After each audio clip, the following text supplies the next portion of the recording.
안녕하십니까. 무지하게 춥죠? 몸이 얼으셨나? 안 오신 분들이 계시네. 민법을 공부하면 후끈해지니까 괜찮은데. 두 번 남았습니다. 이번 주하고 다음 주에 두 번 남았고. 우리도 이제 해야 될 게 두 개 남았습니다. 계약 강론 오늘 하고. 다음 주에 이제 민사특별법. 우리 입문서에 보면 민사특별법이라고 257페이지부터 주택임대차보호법 하나가 꼴랑 있습니다. 요거 가지고 두 주를 버틸래니까요. 그렇죠? 다음 주에 민사특별법 플러스 다른 법까지도 이 교재에는 없지만 전체적으로 틀을 좀 잡아 드릴 거니까 뭐 프린트를 해드리는 게 나을까요? 그냥 말로만 하는 게 나을까요? 나중에 프린트는 굉장히 부담스러워져요. 그래서 고민입니다. 지금. 프린트를 조금 나눠드릴까? 하여튼 뭐 제가 알아서 하겠습니다. 알아서 하여튼. 민사특별법이 지금 꼴랑 하나 들어있기 때문에 이거 말고 이제 상가건물 임대차 보호법하고 집합건물 소유 및 관리에 관한 법률, 가등기 담보 등에 관한 법률, 부동산 실권리자 명의 등에 관한 법률 이렇게 5개가 있는데 그 중에서 집합건물의 소유 및 관리에 관한 법률은 이제 조문이 많기 때문에 간단히 틀만 잡으면 되고 나머지 것들을 조금 이제 전체적으로 흐름을 좀 잡을 필요가 있어서 목차 위주로 해서 하여튼 간단하게 프린트 생각해서 진행할 테니까 오시면 됩니다. 특히 민사특별법은 다음 주에 하는 내용에 틀을 잡아두지 않으면요 1년 내내 허적됩니다. 처음에 초장에 아예 쐐기를 좀 잡을 필요가 있으니까 다음 주 또 에이 마지막인데 뭐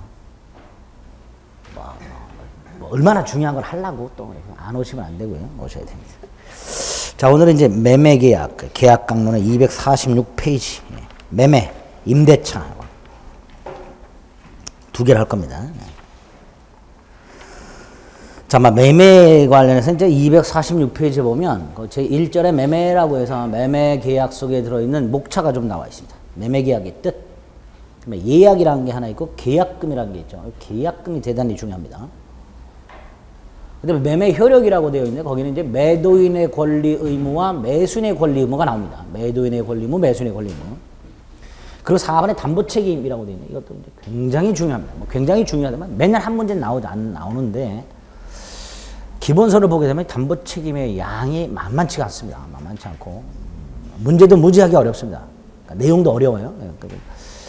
우리가 계약법에서 2개 틀리면 된다 그랬죠. 그중에 이제 이게 하나예요.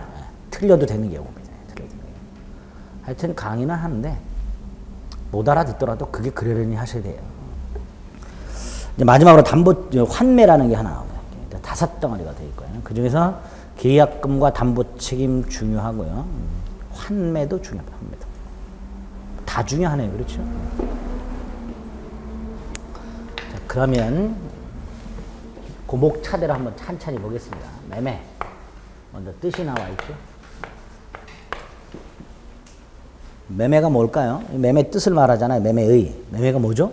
물건 사고 파는 거죠. 자, 그걸 이제 일반인들이 하는 대답이고요. 뭐 일반인들은 대답도 안 하죠. 매매가 뭐냐 그러면 물어보면 뭐긴 뭐냐 자식아 매매지 그러겠죠. 근데 매매는 물건을 사고 파는 거가 매매이기는 하지만 법적으로는 조금 다릅니다. 법적으로는.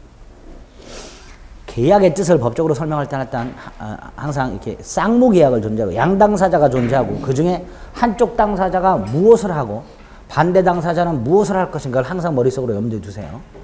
매매계약을 하게 되면 당사자가 둘이 나타납니다. 물건을 파는 사람인 매도인과 물건을 사는 사람인 매수인이 나오죠. 이럴 때 매도인은 무엇을 하는가? 뭘 하죠? 흔히 말해서 물건 넘겨주죠. 재산권 이전이라고 합니다.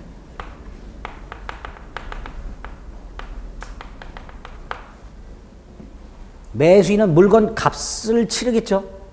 이걸 대금 지급이라고 합니다. 대금 지급.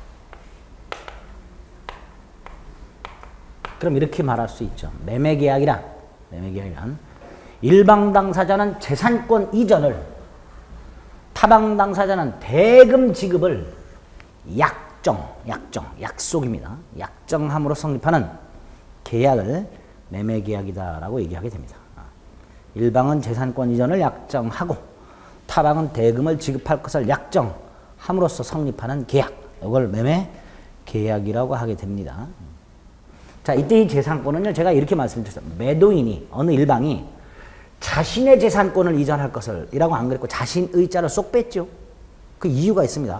이 재산권이 꼭 매도인에게 속해 있을 필요가 없습니다. 우리 새 자동차를 살 때 보면요, 대리점 가서 계약을 하죠. 이럴 때 그 대리점이 나한테 파는 자동차, 현재 그 대리점 소유가 아님에도 불구하고 나한테 매매하는 계약을 하죠, 분명히. 예, 그래서 매매계약이라고 할 때 매도인이 재산권 이전을 약속하는데 이때의 재산권은 반드시 매도인에게 속해 있을 필요가 없습니다. 매도인 소유여도 되고 타인 소유여도 됩니다. 이유는 약속만 하는 것이기 때문에 그렇습니다. 내가 현재 그 물건은 갖고 있지 않다. 그러나 어떻게든 구해서 넘겨주겠다 라고 약속할 수 있는 거죠. 그래서 매매계약을 체결할 당시에 그 재산권이 반드시 매도인에게 속해 있을 필요가 없기 때문에 타인 권리 매매계약도 일단은 유효하다 이렇게 말을 합니다. 두 번째로 반대 당사자는 대금을 지급해야 되는데요. 이 대금은 반드시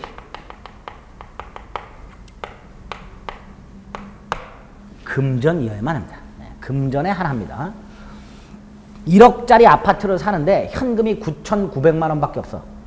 그래서 9,900만 원은 현금으로 주고 나머지 100만 원어치를 최신 스마트폰 갖고 있는 걸로 줬어.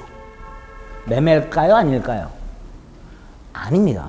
교환이라고 합니다. 그래서 매매는 반대 당사자가 지급하는 것은 반드시 금전에 한한다. 이런 두 가지 특징을 기억을 하셔야 됩니다. 이렇게 매매계약을 체결하게 되면 당사자, 양당사자에게 채무가 생기죠? 네? 네, 성질이라고 해서 쌍무입니다. 두 번째로 이행이 끝나면 매도인도 준 게 있고 매수인도 준 게 있죠. 서로 주고받죠. 이행까지 되었을 때 서로 주고받는 계약을 뭐라 그랬죠? 유상. 약속만으로 성립했죠? 낙성. 꼭 계약서를 써야 되나요? 아니죠. 구두로도 가능합니다. 계약을 할 때 일정한 방식이 없어요. 매매계약. 구두로 해도 되고 계약서를 써도 되고 계약서 쓸 때 자필로 써도 되고 워드를 쳐도 됩니다. 그래서 일정한 방식이 정해져 있지 않다. 분류식. 그래서 매매계약은 이렇게 유상, 쌍무, 낙성, 분류식 계약의 성질을 갖고 있게 됩니다. 간단하죠? 간단합니다. 이런 걸 매매라고 합니다. 다 알고 있는 걸 폼 잡고 어렵게 말씀드리고 있는 거예요. 네. 자, 이 매매계약의 성립과 관련해서 계약의 성립. 일단 매매도 계약이고 계약은 법률행위니까 당사자가 존재해야 될 것이고 목적이 존재해야 될 것이고 의사 표시가 존재해야 되겠죠. 이럴 때 당연히 우리가 계약 총론에서 당사자가 일치하고 의사 표시 내용이 일치하면 됩니다. 그렇죠? 또 계약을 체결할 당시에 매도인이 이전하고자 하는 재산권과 매수인이 지급하고자 하는 대금이 확정되어 있어야 할까요? 우리 민법 총칙에서 뭐라 했어요? 계약의 목적은 계약 당시에 법률의 목적은 법률의 당시에 확정되어 있어도 되고 확정할 수 있어도 되고 다시 말해서 계약 당시 확정되어 있거나 확정할 수 있는 기준만 마련되어 있다면 매매계약은 유효하게 성립한다라고 얘기를 합니다. 예컨대 대금 같은 것들을 얼마라고 확정하지 않고 이행기에 주위에 있는 토지 공시지가 평균액 뭐 이렇게 할 수도 있죠. 또 이행기에 공인중개사 3곳을 둘러보고 그곳에서 제시하는 매매대금의 평균값 이렇게 정할 수도 있습니다. 그러면 이렇게 정했다면 계약 당시에 대금을 확정한 거예요? 안 한 거예요? 확정한 건 아니고요. 확정할 수 있는 기준만 마련이 됩니다. 그래서 매매계약이 성립하기 위해서는 이렇게 매매계약의 목적물 및 그러니까 재산권과 대금이 반드시 확정되어 있을 필요는 없고 확정할 수 있는 기준만 마련이 있다면 매매계약은 유효하게 성립합니다. 여기서 더 나아가서 대금을 지급하는 시기, 언제 줄까? 대금 지급 시기, 대금 지급 장소, 대금 지급 방법, 현금으로, 수표로, 아니면 송금으로, 이렇게 대금 지급 시기라든가 대금 지급 장소라든가 대금 지급의 방법 따위를 정할 필요가 있을까요? 없을까요? 안 정해도 됩니다. 그런 건 매매계약의 중요한 요소가 아니에요.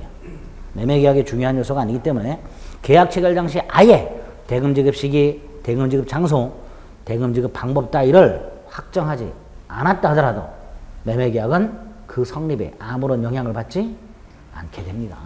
성립은 그렇게 돼요. 이 매매계약의 성립과에서 두 가지가 문제가 되는데 하나가 매매예약이고요. 또 하나가 계약금입니다. 매매예약도 계약입니다. 매매예약도 계약인데 이건 무슨 계약이냐? 둘이 만나가지고 우리 언제 본계약을 하자라고 미리 약속하는 게 매매예약입니다. 우리 흔히 가계약이라는 거 들어보셨죠? 네? 요 가계약이 실무적으로는 마치 매매예약처럼 활용이 되고 있습니다.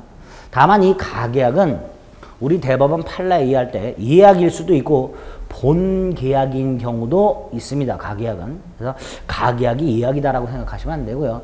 말 그대로 예약은 아직 본계약을 체결하진 않았지만 언제까지 본계약을 체결할 것을 미리 약속하는 이런 걸 매매 예약이라고 합니다. 우리 식당 같은 거 뭐 이렇게 밥 먹을 때 예약 같은 거 가끔 하죠.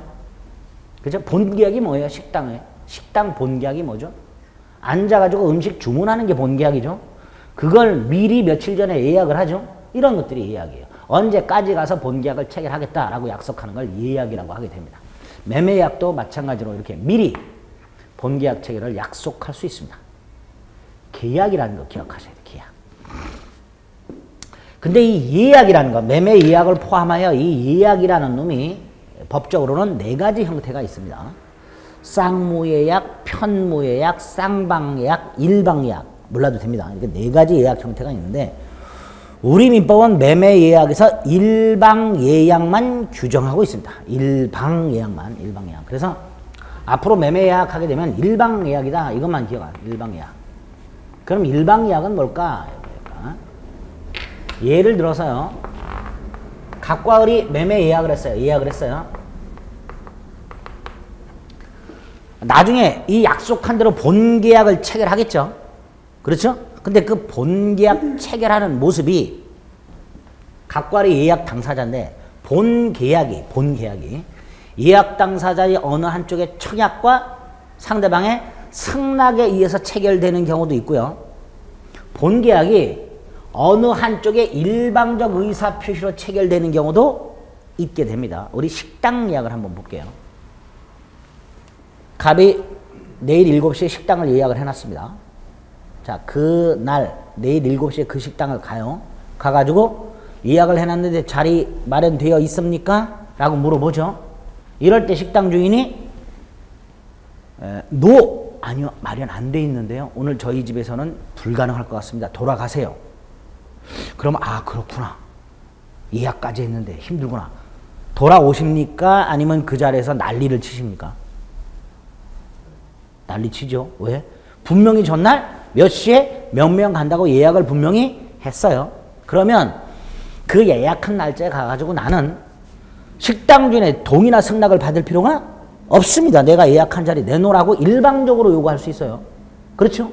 그러니까 예약을 했던 자리를 일방적으로 요구를 해서 그 자리에 가서 앉아가지고 일방적으로 음식을 주문할 수 있게 됩니다. 즉 식당 예약 같은 것들은 가만히 보게 되면 그 예약한 날짜와 시간에 가서 식당 주인의 동의나 승낙을 받을 필요가 그렇죠? 현실적으로 없죠. 이런 것들을 일방예약 또는 쌍방예약이라고 불러요.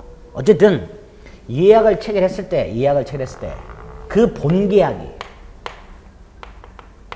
본계약이 청약과 예약을 한 당사자 중 어느 한쪽이 청약을 하고 상대방이 승낙을 해서 성립하는 게 있고, 성립하는 경우가 있고, 아니면 어느 한쪽에 일방적 의사표시로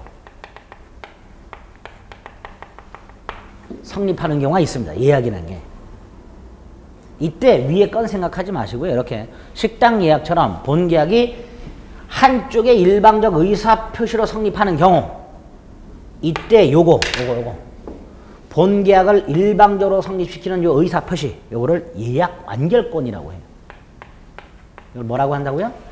예약 완결권. 예약을 하고 본계약이 체결되는데 그 본계약 체결을 상대방의 동의나 승낙 없이 일방적으로 체결할 수 있는 이런 권리를 예약 완결권이라고 하게 됩니다. 이 예약 완결권을 예약을 한 당사자 두 사람 있죠? 두 사람 중 어느 한쪽에게만 주었을 때 그걸 일방 예약이라고 부릅니다. 예약 완결권을 한쪽에게만 줬을 때. 각과 을이 예약을 하면서 얼마든지 약속할 수 있죠?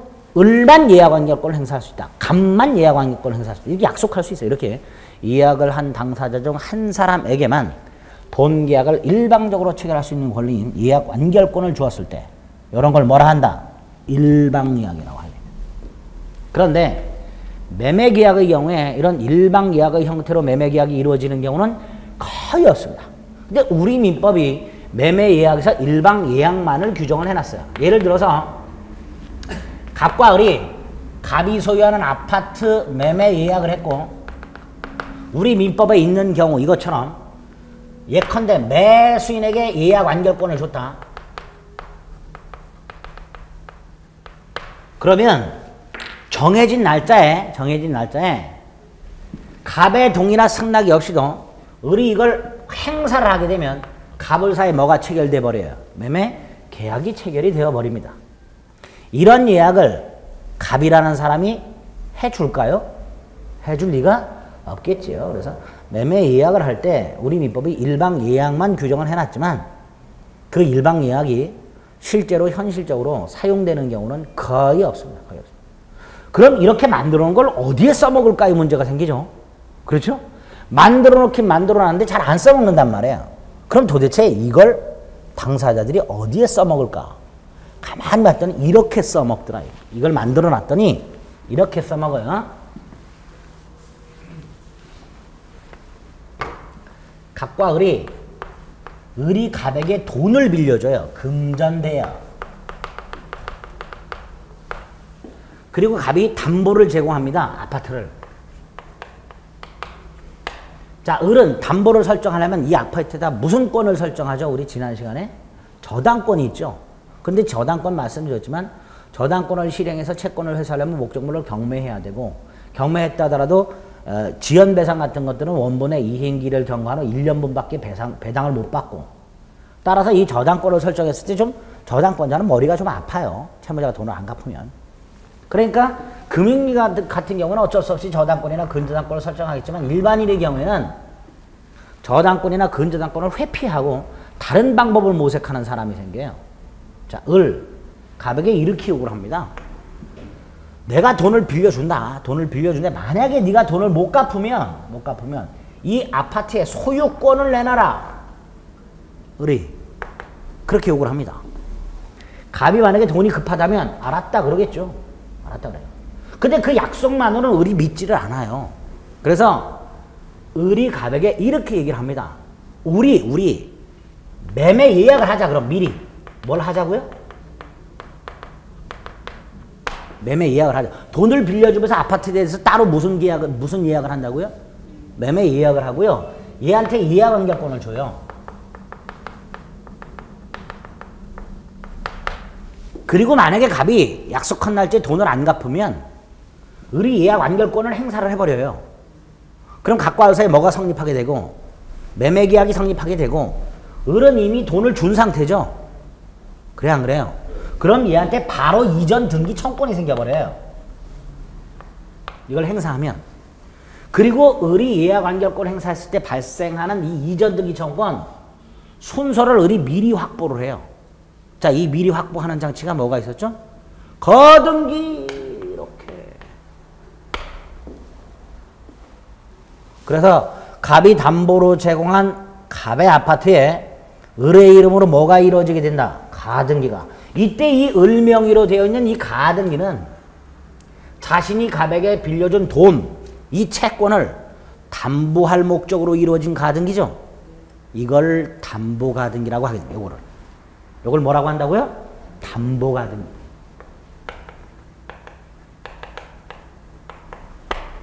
그래서 을이 요 가등기를 해놨다가 나중에 갑이 돈을 안 갚으면 이하관계권을 행사하게 되고 가등기에 터잡아 본등기를 함으로써 바로 소유권을 가져가 버리는. 이렇게 매매 예약은 우리 민법이 일방 예약으로 규정을 해놨고 이게 실제 매매와 관련해서는 별로 활용이 되질 않고 주로 이렇게 채권 담보가등기의 수단의 의미로서 활용이 되고 있습니다. 현실적으로. 그리고 요 담보가등기 경우에는 다음 시간에 보시게 될 가등기, 담보 등에 관한 법률에 의해서 규율을 받게 됩니다. 됐죠? 마지막으로 요 이하관계권은 형성권입니다. 갑과 을이 매매 예약을 했는데 이제 채권 담보는 잊어버리시고요. 갑과 을이 매매 예약을 했고 을에게 이하관계권이 있다. 보통 이럴 때 둘이 매매 예약을 하면서 을에게 이하관계권을 주고 이 이하관계권을 언제까지 행사하기로 한다라고 정하는 게 보통이에요. 이때는. 그래야 되겠죠. 갑과 을이 미리 예약을 하고 을에게 이하관계권을 주면서 을은 이 이하관계권을 6개월 내에 행사하기로 한다. 돈을 만들어서 을이 지금 돈은 없고 돈을 마련해서 6개월 내에 행사하기로 한다. 이렇게 기간을 정하는 게 보통이에요. 이하관계권은. 근데 만약에 갑과 을이 매매 예약을 하고 을에게 이하관계권을 줬는데 요 이하관계권 행사 기간을 만약에 정하지 않았다. 그럼 10년이에요. 보통 식당 예약을 할 때 시간, 장소 예약하죠. 날짜, 시간. 그게 이하관계권 행사 기간을 정한 거라고 생각하시면 돼요. 그 시간까지 가서 이하관계권을 행사하면 되는 거예요. 그렇죠? 근데 만약에 식당을 예약을 했는데 언제 몇 시에 갈지를 정하지 않았어. 그냥 자리만 하나 잡아놨어. 그럼 식당 주인은 언제 올지 모르니까 매일 자리 하나는 확보를 해놔야 되겠죠. 몇 년 동안? 10년 동안. 이하관계권 행사 기간을 정하지 않으면 몇 년이라고요? 10년. 너무 길죠? 이런 경우에 우리가 지난 시간에도 봤어요. 뭐 해제에서도 봤고 수의계획사 표시에서도 봤었고 형성권 행사 기간을 정하지 않아서 10년의 제척 기간에 걸릴 때 상대방이 물어볼 수 있는 기회가 있죠. 뭐 최고.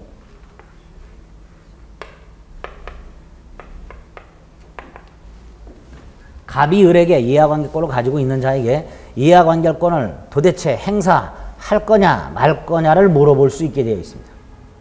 만약에 을이 확답을 하지 않으면 예약은 효력을 잃는다. 이렇게 나와요. 이것도 조심을 좀 해주세요.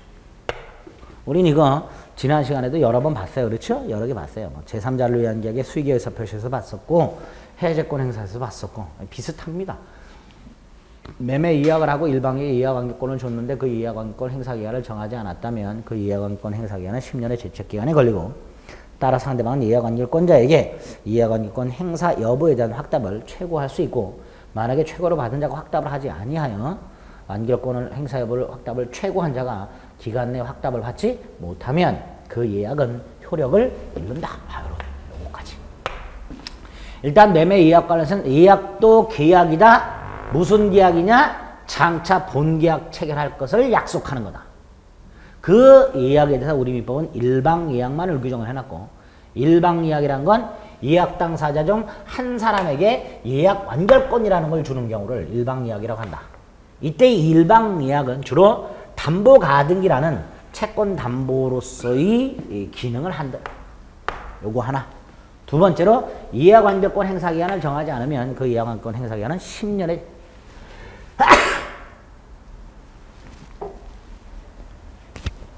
죄송합니다. 마이크를 가린다고 가리는데도. 10년의 제척기간에 걸리고 상대방은 최고할 수 있고 확답을 받지 못하면 예약은 효력을 잃는다. 이런 규정도.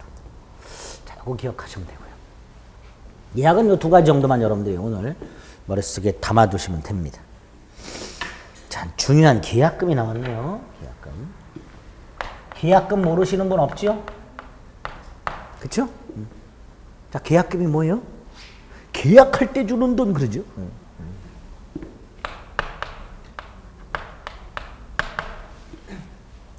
우리 대법원에 할 때 계약금이란 매매와 같은 유상계약을 체결할 때, 매매와 같은 유상계약을 체결하면서 어느 일방이 타방에게 교부하는 금전기타 유가물을 말한다 이렇게 얘기를 해요. 계약금이. 근데 이 계약금이 끝이 뭘로 끝이 나냐면 금전, 기타, 유가물.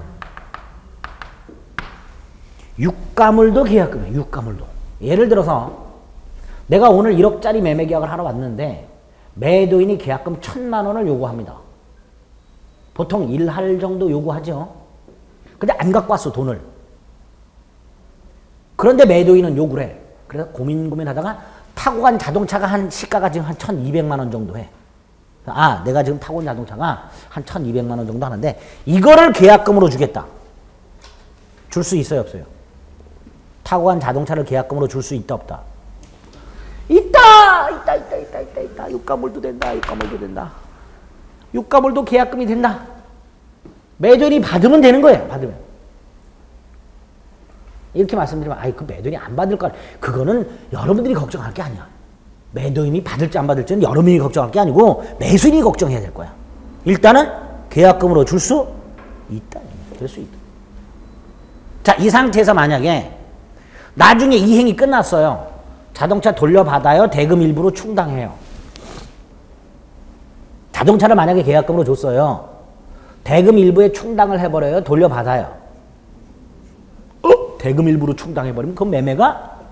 아니에요. 매매가 되려면 매매는 반드시 뭐 해야 된다 그랬어요?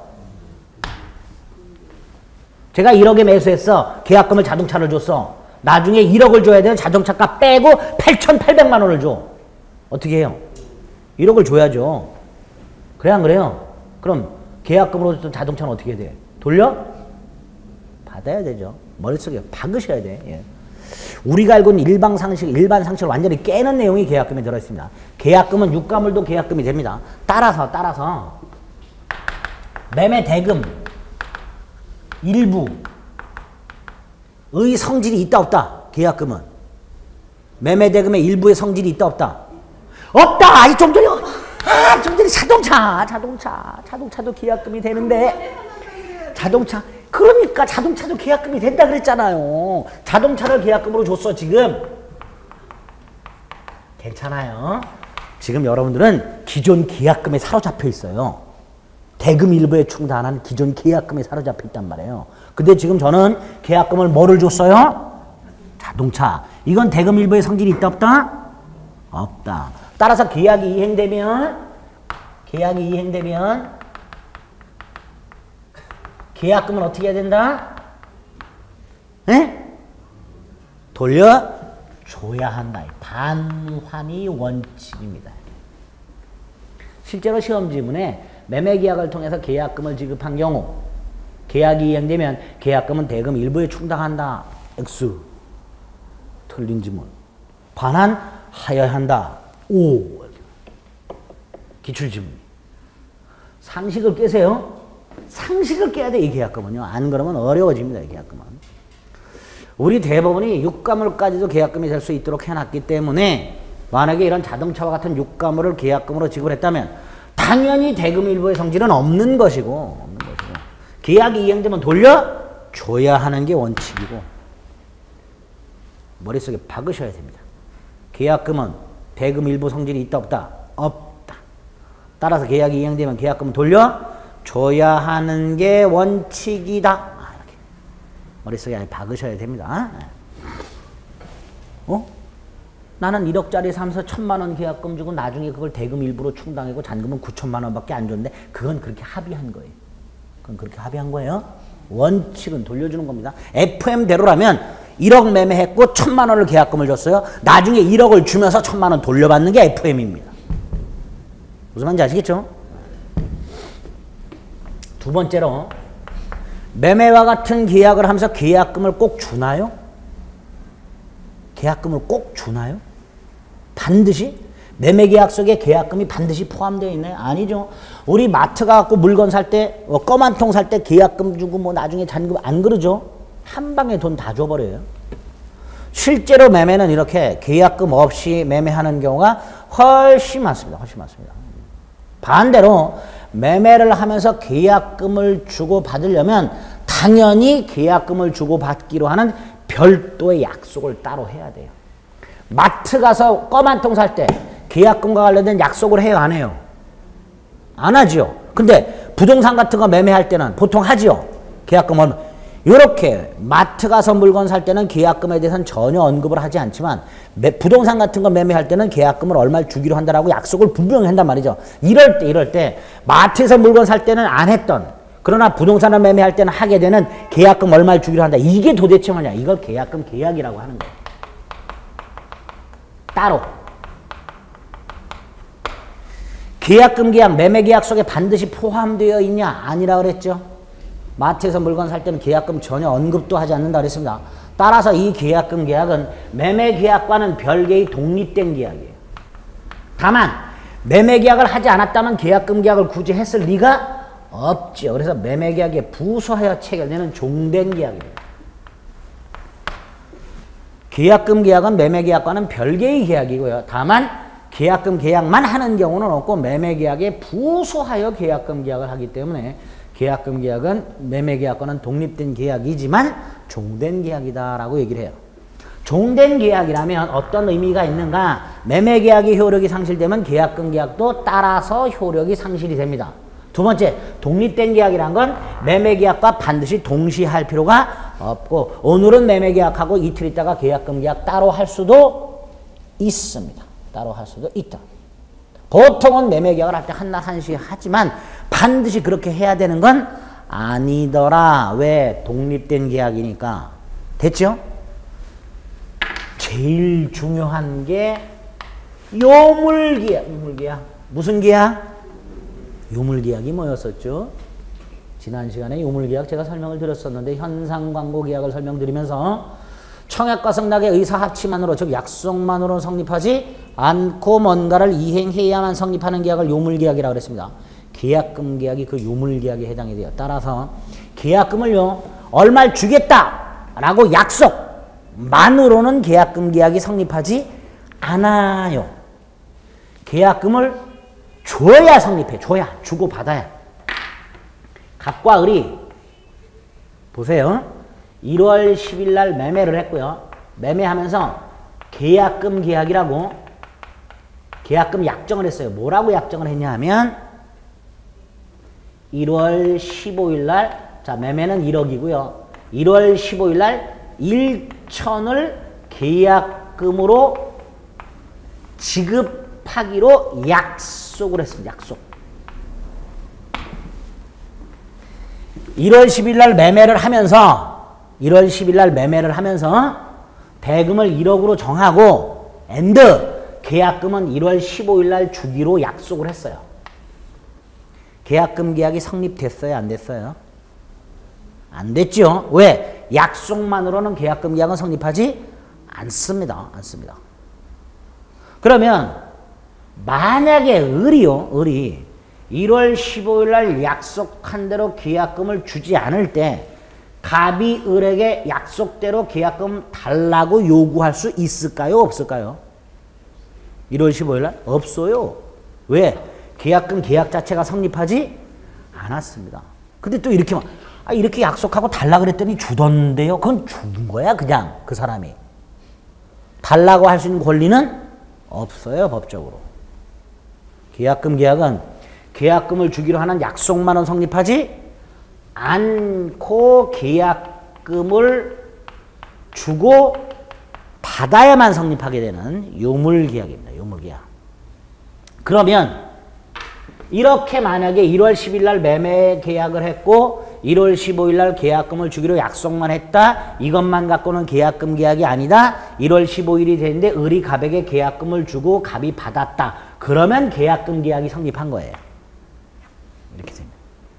계약금 계약이 성립했습니다. 계약이란 건 계약이 성립하게 되면 당사자에게 권리 의무가 생겨야죠. 자, 이 경우 갑과 을이 1월 15일 날 계약금을 주고받음으로써 계약금 계약이 성립이 됐어요. 갑과 을에게 어떤 권리 의무가 생길까요? 지금 계약금 계약을 했잖아요. 둘이. 어떤 권리 의무가 생길까요? 계약금을 요구할 권리. 생겨요? 안 생겨요? 안 생기죠. 이미 줬는데 뭘 요구할 권리가 생겨요. 자꾸 헷갈리시면 안 돼요. 이미 주고 받았어요. 그래서 계약금 계약이 성립했습니다. 계약이 성립했으니까 권리 의무가 생겨야 돼. 이때 갑이 을에게 계약금을 요구할 권리 생겨요? 안 생겨요? 안 생겨요. 을은 이미 계약금을 줬어요. 예? 그럼 어떤 권리 의무가 생길까요? 계약금 계약을 통해서 우리민법이 그걸 규정을 해놨어요. 계약금을 주고받음으로써 당사자의 계약금 계약이 성립하면 양 당사자에게 계약을 해지할 권리가 하나씩 생기도록. 뭐가 생기도록? 계약을 해지할 권리가 하나 생기도록. 요 양당사자에게 해제권이 발생하는 것, 이게 계약금 계약의 효력이 됩니다. 이게 계약금 계약의 효력이에요.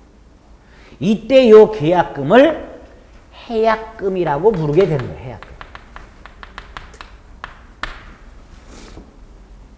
그래서 매매와 같은 유상계약을 체결하면서 당사자 사이에 계약금을 수수했다면, 수수하기로 약속이 아니에요. 수수했다면 계약금 계약이 성립하고, 계약금 계약이 성립하면 그 효과로 양당사자에게 뭐가 하나씩 생긴다? 계약을 해제할 수 있는 권리가 하나씩 생기게 됩니다.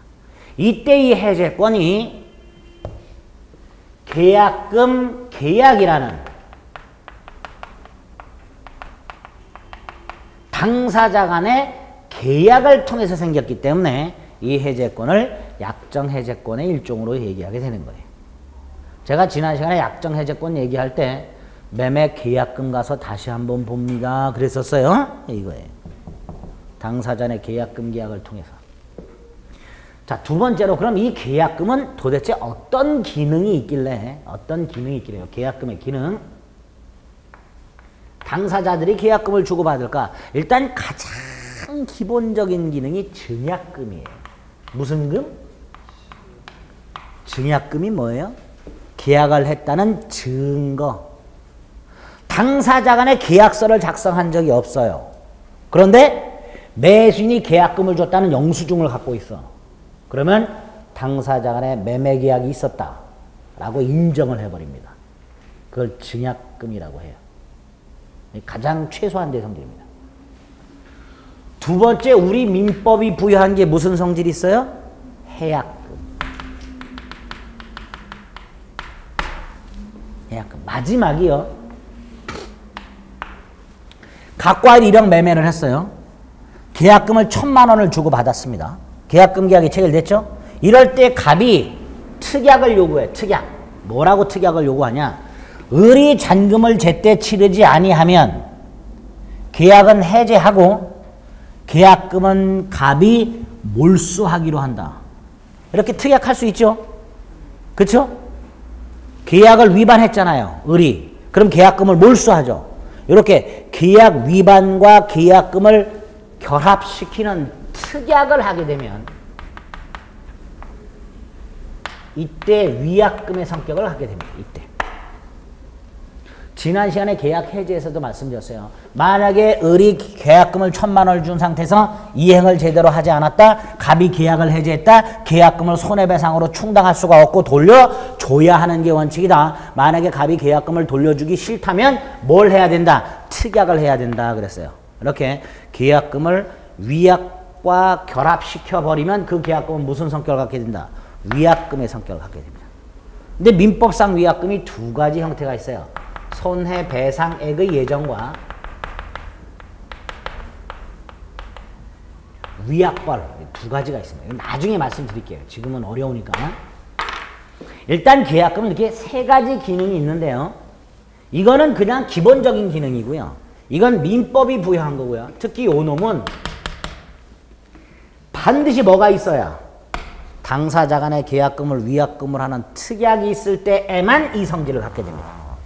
만약에 특약이 없다면 계약금은 절대로 위약금의 성질을 갖지 않습니다. 이 상태에서 특약이 없어요. 위약금 특약이 없는 상태에서 우리 계약을 위반했어요. 그럼 갑은 계약금 돌려주고 손해배상을 따로 청구하게 되는 거예요. 아시겠죠? 계약금이 위약금이 되려면 반드시 뭐가 있어야 된다? 계약금을 위약금으로 하는 특약이 반드시. 그 다음 이제 민법으로 돌아와요. 민법상 계약금은 무슨 기능이 있다? 해약금 기능이 있다. 해약금 기능이 있다는 건 계약금을 주고받은 당사자에게 뭐가 하나씩 생긴다? 해제권이 생긴다. 자, 이 해제권 관련해서 이거를 언제까지 어떻게 행사할지 문제가 민법에 규정이 있어요. 각과 여사의 계약금을 주고받음으로써 발생한 해제권을 언제까지 어떻게 행사할 것인가의 문제를 우리 민법이 규정을 해놨습니다. 자, 언제까지 행사할까? 이렇게 해놨어요. 당사자, 일방이, 한쪽이 이행에 착수할 때까지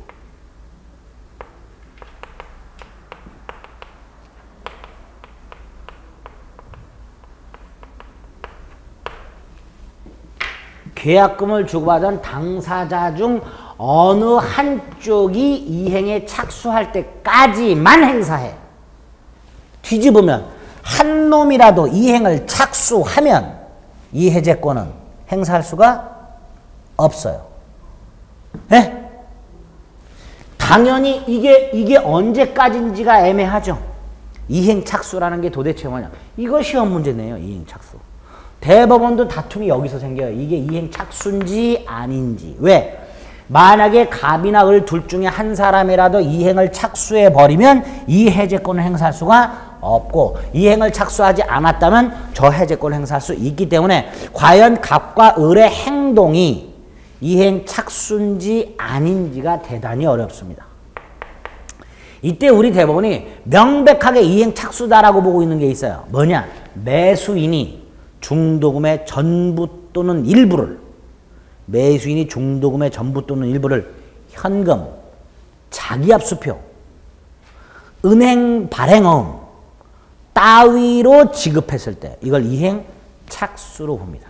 또 매도인이 등기 관련 서류를 구비하여 법무사에게 맡겼을 때 이것도 뭘로 봐요? 이행 착수. 그러니까 매수인이 중도금 따위를 줬다, 이행 착수했다, 더 이상 이 해제권은 행사하지 못한다. 이렇게 됩니다. 이행 착수할 때까지. 또 하나가 어떻게 행사하는가? 자, 을은 갑에게 계약금을 1,000만 원 줬죠. 계약금을 준 사람, 교부자는 계약금을 포기해야 돼요. 교부자는 계약금을 포기해야만 이 해제권을 행사할 수 있습니다. 반대로 계약금을 받은 사람, 이 사람은 100을 줘야 돼요. 그래야 계약을 해제할 수 있어요. 자, 이런 경우를 한번 볼게요. 갑과 을이요. 여기 보세요. 여기 보세요. 여기 보세요. 갑과 을이 1억 매매를 했고 계약금을 1,000만 원 줬어요. 그런데 이 부동산이 가격이 며칠 만에 5천으로 떨어졌어요. 얼마로 떨어져? 5천. 당연히 을 괜히 샀다 싶죠. 이걸 9천 주고 9천을 더 주고 넘겨받느니 차라리 1,000 포기하는 게 낫죠. 그럼 해제하면 돼요. 그게 이거예요. 대금, 목적물 가액이 5천으로 떨어졌다. 이건 계약 해제 사유가 아니에요. 나 이거 헐값으로 나 못 사겠다. 나 해제하겠다. 이런 말 못해요. 우리 지난 시간에 해제 사유 따로 봤잖아요. 해제 사유가 뭐예요? 채무 불이행. 법정 해제 사유. 1억짜리가 5천으로 떨어진 건 채무 불이행과는 아무 관계가 없기 때문에 을의 입장에서는 계약을 해제하고 싶어도 해제할 수가 없어요. 그럴 때 얘는 계약금 해제하면 돼요. 뭐 포기하는 게 나으니까. 1,000만 원 포기하는 게 나으니까. 반대의 경우 1억짜리가 2억으로 뛰었어요. 갑 해제하고 싶죠? 근데 2배로 폭등했다 해서 가격을 더 달라고 요구하거나 일방적으로 계약을 해지하거나 이런 거 안 돼요. 이때 차라리 2천 던져주고 계약 해지하는 게 낫죠. 그렇죠? 그리고 나중에 2억을 팔면 그래도 8천의 이익이 더 생기니까. 그러니까 100을 주고 계약을 해지할 수 있게 되는 거예요. 특히 몇 년 전에, 지금은 많이 죽었지만 거기 어디예요? 영종도에 있는 신도시 청란가? 네? 거기가 이렇게 인천시장이 당선되면서 HCT인가 건설한다 그랬었잖아요. 영종도하고 인천 송도지구를 연결하고 이렇게 팔자 모형의 신도시를 건설한다고 30몇 조를 투자를 받아가지고 이 난리 났었어요. 그 직전에 땅 파는 사람들이, 매매한 사람들. 땅값이 하루만 지나면 폭등을 하니까 그 전에 이거 발표 전에 땅 팔았던 사람들 얼마나 억울해요. 그렇죠? 당연히 뭐가 많아졌어요? 계약금 100 주고 해지하는 경우가 많아졌어요. 근데 이때 기사가 웃겼어요. 신문 기사가. 저걸 취재해가지고 매수인의 인터뷰를 딱 제시를 했는데 뭐라고 매수인이 얘기했냐면, 저 개발계획이 발표되기 전에 땅을 샀는데 개발계획이 발표되어 땅값이 폭등하니까 매도인이 계약금에 100을 줄 테니까 계약을 해지하자고 요구한다. 100 받고 해제를 해줄까 말까를 고민 중이다. 이게 신문 기사 인터뷰로 나왔어요. 대부분의 사람들은 어휴 고민되겠다 이렇게 생각했지만 저 같은 경우는 뭔 말도 안 되는 소리냐. 그쵸? 매도인은 그냥 100을 던져 주면 해제하는 거예요. 매수인의 동의나 승낙 따위는 필요 없습니다. 그걸 또 기자분께서 친절하게 그렇게 인터뷰를 실어놨어요. 전혀 모르는 거죠. 민법을 전혀 모르는 거예요. 그래서 이 계약금에 의한 해제는 이렇게 당사자 일방이 이행에 착수할 때까지 계약금을 준 사람은 계약금을 포기하고 해지할 수 있고, 받은 사람은 100을 상환하고 해지할 수 있도록 이런 규정을 두고 있게 됩니다. 자, 이거는 다른 이유가 필요 있다 없다? 없어요. 그냥 이미 해제권이 있는 거고 그걸 행사할 때는 이렇게 행사하면 된다라는 거예요. 그러나 일단 당사자 한쪽이라도 이행에 착수해 버리면 안 되는 거야. 그러면 가격이 막 폭등을 해. 매수인 입장에서 얘가 100을 던져주고 해지할 것 같아. 얘는 막아야 되죠. 잽싸게 아직 날짜가 안 됐어도 중도금을 통장으로 쏴버리면 돼요. 그럼 이행 착수 한 거니까 값은 더 이상 100을 제공하고 해지할 수가 없어요. 반면에 땅값이 막 떨어져. 얘가 포기하고 해지할 것 같아. 그럼 얘는 어떻게 하면 돼요? 빨리 등기서류 만들었고 법무사 갖다 주면 돼요. 중개사 사무실에 갖다 놓고. 네? 그럼 이행 제공, 이행 착수 한 거니까 을은 더 이상 계약금을 포기하고 해지할 수가 없게 되어버립니다. 실무적으로 이거 갖고 다툼이 무지하게 많아요. 저한테 맨날 문의 전화 오세요. 실무적으로 공인중개사 하시는 분들이 전화 오면 저한테 무슨 소리 들을까요? 좋은 소리 못 듣죠. 이거 다시 설명드려요. 아, 그런 게 있었지. 빨리 중도금 통장에 일부라도 쏘세요. 그럼 아, 맞아, 그런 게 있었지. 네? 여기까지. 계약금은 이렇게 됩니다. 이제 플러스 되는 것들이 있는데 오늘은 일단 여러분들이 멍하시니까 계약금이 일반 상식을 좀 깨자 말이죠. 계약금이라는 건 이런 거다. 유가는도 계약금이 된다. 대금 일부의 성질은 없다. 계약금을 반환하는 것을 원칙으로 한다. 다만 아까도 말씀드렸지. 당사자가 이렇게 약속을 했어요. 계약을 1억에 하면서 계약금을 1,000만 원을 돈을 주고 잔금을 얼마로 정해요? 9천. 그러면 갑을 사이에 본인들은 모르지만 계약금 1,000만 원을 대금 일부에 충당하기로 약속을 한 거예요. 잔금을 9천으로 정한다는. 저는 그렇게 안 해요. 1,000만 원 주면서 잔금을 그냥 얼마로 정해? 1억. 그리고 1,000만 원은 돌려주기로 이렇게 하는 게 원칙이에요, 원래는. 근데 보통 그렇게 안 하죠. 잔금은 얼마로 정해요? 9천. 모르고 그렇게 하는 거예요. 모르고 이미 당사자들은 계약금 1,000만 원을 대금 일부에 충당하기로 약속을 한 거예요. 그럴 땐 충당할 수 있는 거예요. 그럴 때는. 그렇죠? 그러나 원칙적으로 어떻게 된다? 반환하는 게 원칙이다. 이런 계약금은 이런 기능이 있고, 특히 위약금이 되려면 반드시 뭐가 있어야 된다? 계약금을 위약금을 하는 특약이 있어야 된다. 그리고 민법상 해약금이란 건 계약금을 주고받았을 때 당사자에게 뭐가 하나씩 생기는 거다? 해제권이 하나씩 생기는 거고 특히 이 해제권을 언제까지 어떻게 행사하느냐의 문제가 생기는데 당사자 임박이 이행에 착수할 때까지 교부자는 계약금을 포기하고 받은 사람은 배액을 상환하고 계약을 해지할 수 있다.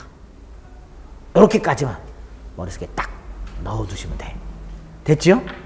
시험 문제에 거의 매년 한 번씩 나오니까 한 문제씩 나오니까 일단 이런 기본적인 개념은 머릿속에 담아두실 필요가 있습니다. 됐습니다. 자, 그 다음에 이제 네 번째로 봐야 될 게 매매계약이 성립이 됐으니까 효력이 생기겠죠? 계약의 효력, 계약의 효력. 매매계약의 효력.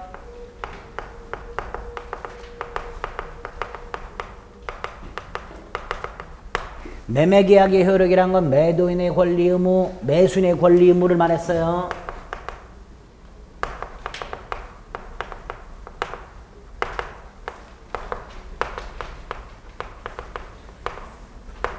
간단해요. 매도인은 권리가 뭐고 대금 청구권이고 의무가 뭐고 재산권 이전 의무가 있고 반대로 매수인은 어떤 권리가 있고 재산권 이전 청구권이 있고 의무는 뭐가 있고 대금 지급 의무가 있고 이때 대금 지급은 큰 문제가 없는데 재산권이 문제야. 재산권 완전하게 넘겨줘야 되죠. 부동산 같은 경우에는 등기까지 넘겨줘야 되는 거예요. 그렇죠? 만약에 그 부동산에 가압류나 저당권 따위가 돼 있다면 그거 다 해제, 말소 시키고 넘겨줘야 되는 거예요. 그렇죠? 종물, 부합물 있다면 이것도 넘겨줘야 되는 거고 하여튼 완전한 재산권을 넘겨줘야 된다 이렇게 될 거예요. 자, 이렇게 매도인의 권리무는 아주 기본적인 거고 매수인의 권리무도 아주 기본적인 건데 요 매도인의 권리무, 매수인의 권리 의무와 관해서 문제가 하나 생겨요. 중요한 문제가 어떤 문제가 생기냐면 예를 들어서요. 갑과 을이요. 1월 10일 날 소를 매매했는데요.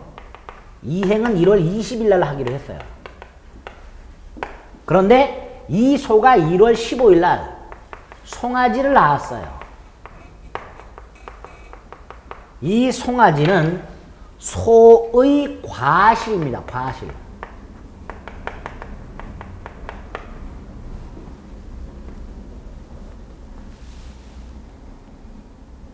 송아지 누가 가져야 될까요? 갑이 가져야 돼요? 을이 가져야 돼요? 이 과실. 매도인이 가져요? 매수인이 가져요? 싸워요. 뭐라고? 갑은 나는 소만 팔았지 이 소가 맨 송아지까지 판 게 아니다. 을은 뭐라 그래요? 나는 송아지를 벤 소를 샀다. 계약할 때 명확하게 안 했다면 송아지 갖고 싸우겠죠? 싸워요. 제가 예를 이걸 들어서 그렇지 실질적으로 분쟁이 생길 여지가 조금 있어요. 목적물로부터 발생한 과실을 누가 수취하는가. 그렇죠? 상가 같은 걸 매매했는데 차임이 생기죠? 그 차임을 매도인이 수취할지 중간쯤 됐어. 차임 지급 날짜가 어정쩡해. 계약하고 넘겨받기 전 어정쩡할 때 차임이 지급이 돼. 이 차임을 매도인이 수취할지 매수인이 수취할지. 물론 계약을 할 때 정하면 좋지만 안 정했을 때 문제가 생기게 되는 거예요. 이때 우리 민법은 이렇게 해놨어요.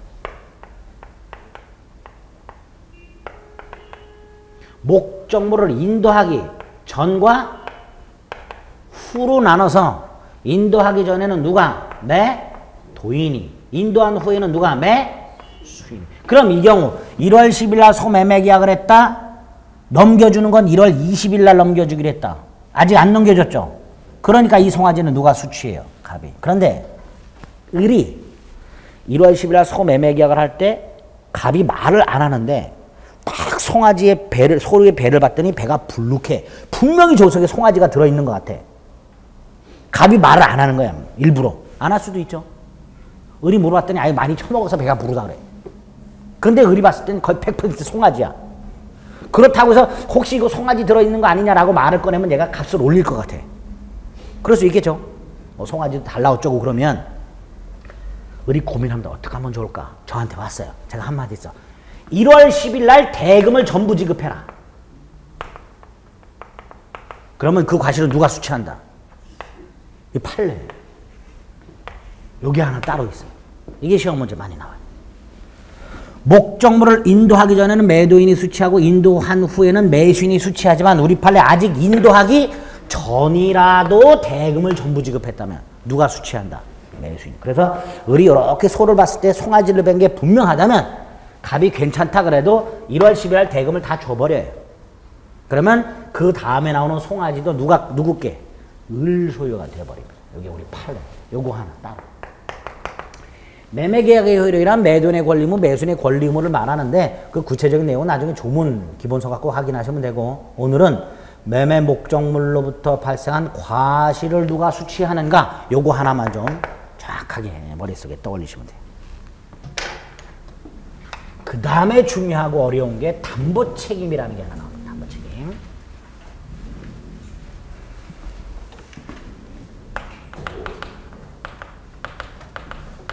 이런 경우를 한번 생각해보세요. 두 가지 경우를. 갑이라는 사람이 을에게 토지를 매매했어요. 등기까지 이전이 돼 있다. 갑 자동차 회사가 을에게 씀삥 자동차를 팔았어요.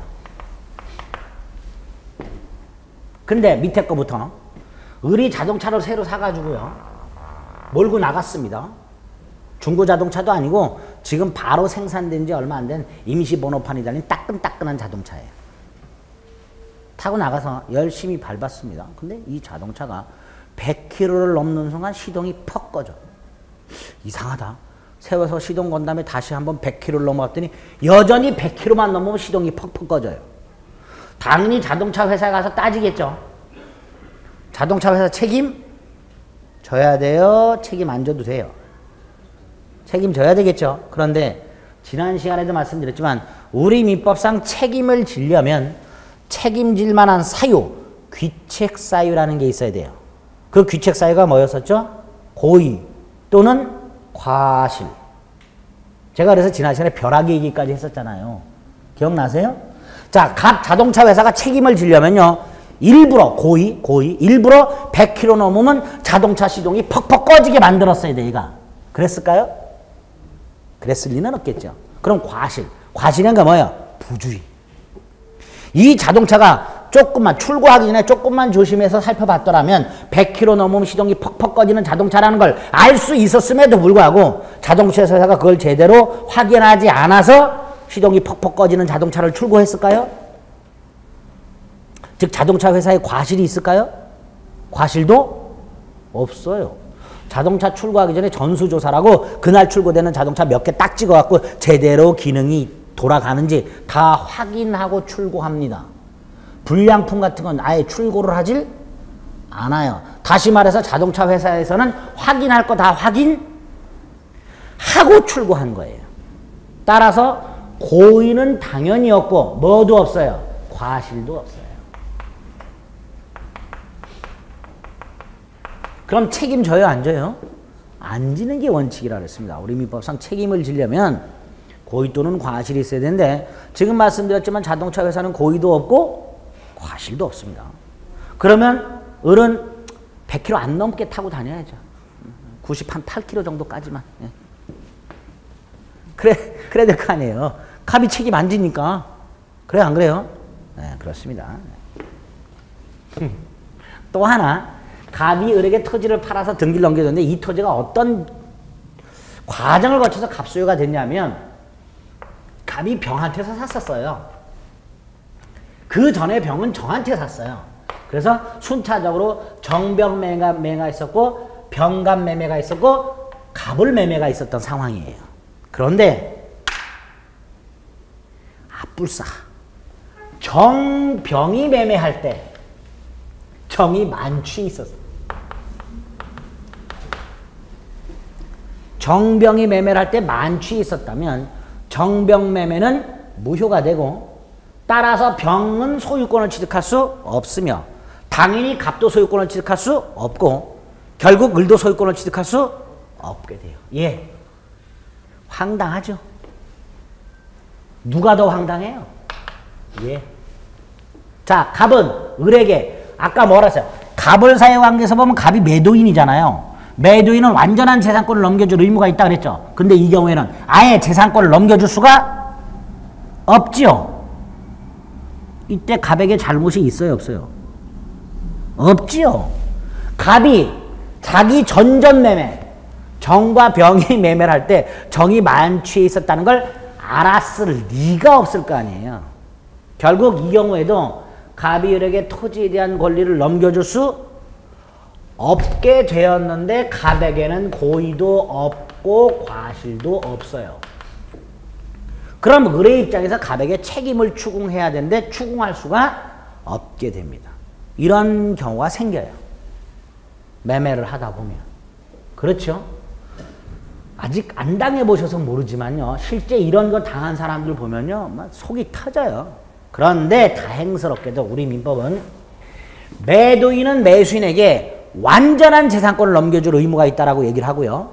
위에 거는 아예 재산권을 넘겨줄 수가 없죠. 밑에 거는 넘겨주긴 넘겨줬지만 물건에 뭐가 있어요? 하자가 있어요. 그런데 거기에 매도인에게 잘못이 있어요? 없어요? 없어. 없는데도 책임져라. 매도인의 무과실 책임. 이걸 규정을 해놓은 거예요. 원래는 고의 또는 과실이 있어야만 책임을 지는데 따라서 고의 또는 과실이 없을 때 책임을 안 지는 게 원칙이고 만약에 고의 또는 과실이 없음에도 불구하고 책임을 지우려면 법에서 규정을 해놔야 된다 그랬죠? 그게 담보 책임이에요. 매도인의 무과실 책임이고 법에서 정해놓은 거예요.